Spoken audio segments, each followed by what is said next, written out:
Hello guys, this is Mrs. Sherrill back again. Today's art is going to be an abstract. An abstract is a picture where we use lines and shapes and colors and we put them together in a way that just looks good to us. We do not want it to look like a cat or a dog. Quite often we are surprised at the end. We don't intend for it to be anything in particular. It's just a series of lines and shapes and colors. So let me show you how we're going to begin. I want you to take your black crayon, and with your black crayon you are going to pretend that you are a little bug.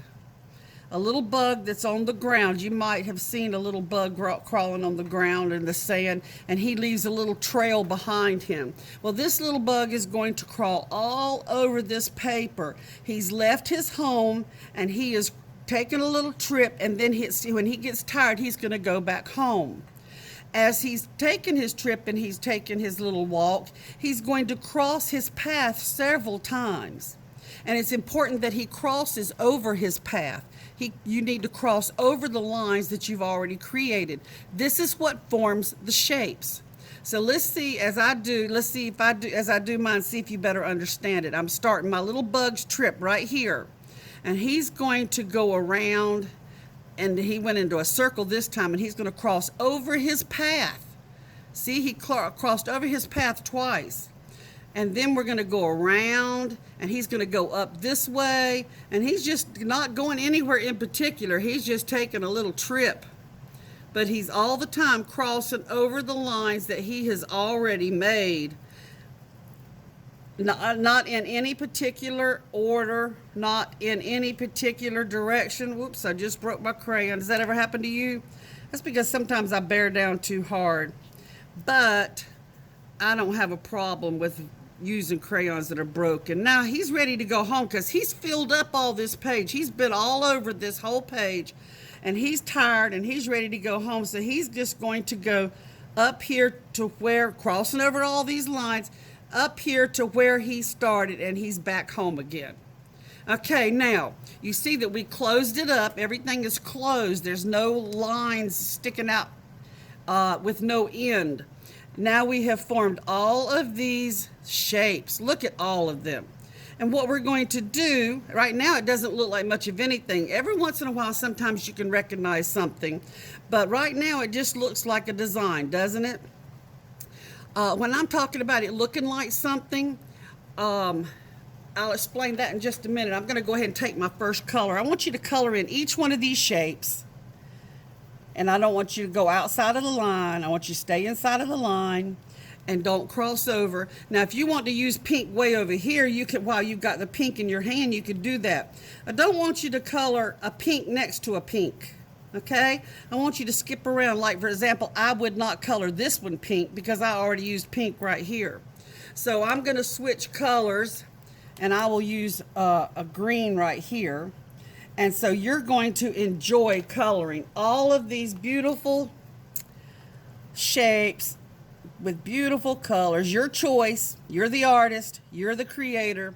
And you're creating your own. Here's another one, a crayon that broke that I've been using for about 2 weeks now. Broken, but it still colors. So while I'm coloring, I'm going to explain to you what I mean by recognizing something in this. Have you ever looked outside at the clouds, laid down on the ground and looked at the clouds and see what kind of formation they present to us? You know, clouds are not perfect circles. They're not perfect triangles or rectangles or anything that we recognize. But every once in a while, we just look up in the sky and we say, look, there's a bunny. And the other people say, where? And you say, right there. Don't you see the two little ears? Don't you see the little tail? And you're having to show them. You're saying, right there, look, right there. And all of a sudden they'll say, yeah, I do see it now. And while you're looking at it, it starts to go away. That's because the wind is blowing the clouds away in another shape, and your bunny is no longer present. Your bunny has gone. But that is exactly what I'm talking about. Whenever you look at, when we finish this, we're going to stand back and we're going to look and see if something jumps out at us. If an animal comes to mind, or maybe a flower, or usually it's animals. Usually people identify shapes with animals. But we'll see. As you're coloring yours, you might see something, and like one day I was coloring, I said, oh, there's going to be a turtle. I see the turtle. I see it very clearly. And then I keep coloring and I keep coloring, and the next thing I know, that turtle is gone. He's no longer there, because I color and color, and then it takes on the shape of something entirely different. Now I know you're seeing colors through this video. The colors don't look exactly the same to you as they do to me on my paper. So it might appear that I'm using colors that are the same. Like, for example, this is a blue and this is a purple. I don't know for sure, but I know that when I'm here at school and I'm doing these pictures on the overhead, the smart board, like this is a pink and this is a magenta, and that's magenta.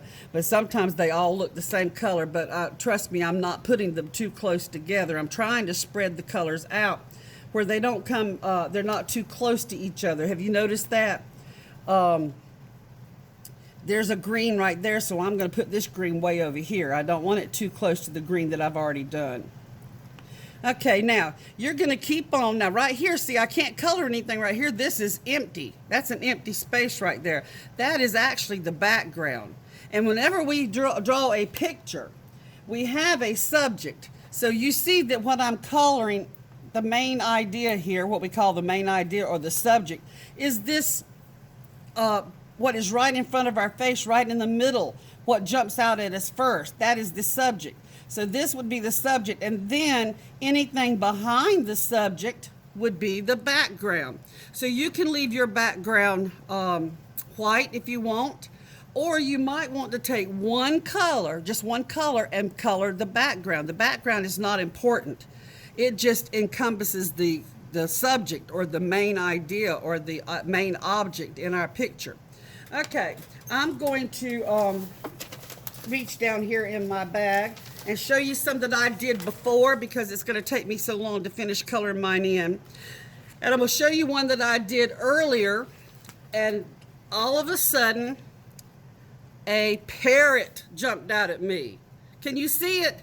I added a little beak and an eye because it was just so plain to me that this was a parrot holding a balloon. Do you see it? You might have seen something different. I like to turn it around. I turn my art around in different directions and look at it and see what I find. You might see something different, but I saw a parrot here, so I added the beak and the eye. Then on this other one, I was, started upside down so you won't see what I saw. I just couldn't figure out what this could be. And because it's got so many places that shoot out from the main art. Let's see. There we go. No, that's not the way I did it. I did it this way. That's what I saw right here.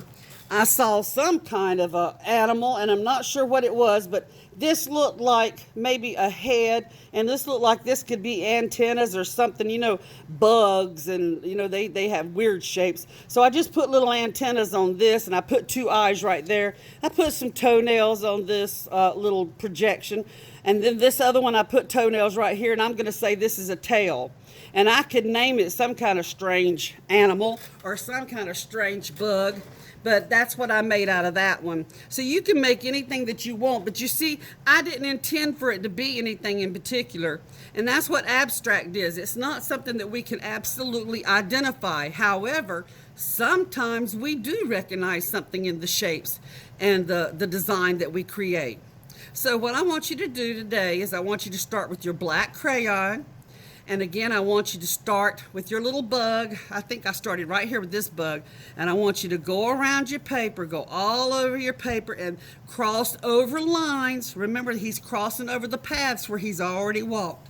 And then he's going to come back home and he's going to join back up and Then you're going to see all of these shapes that he created in his journey, and you're going to color each one of them in a different shape, and you're going to create your own abstract.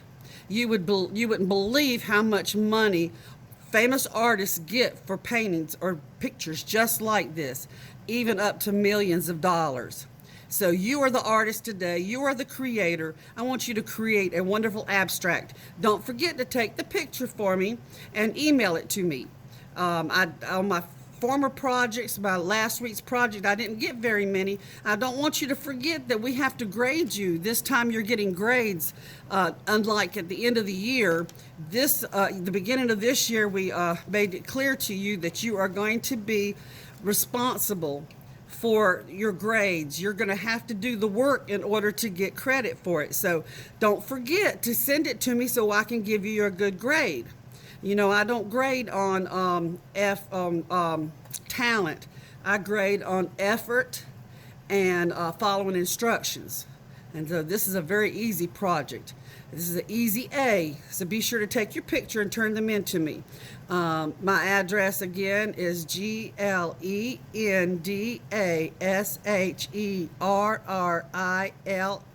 at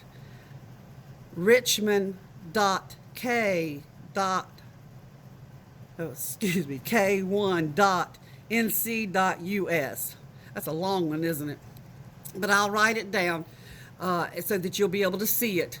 And then I'm looking forward to seeing your pictures. I love what you've sent me in the past. I am having the best time going onto my computer and looking up your assignments and looking at all the beautiful artwork that you're doing.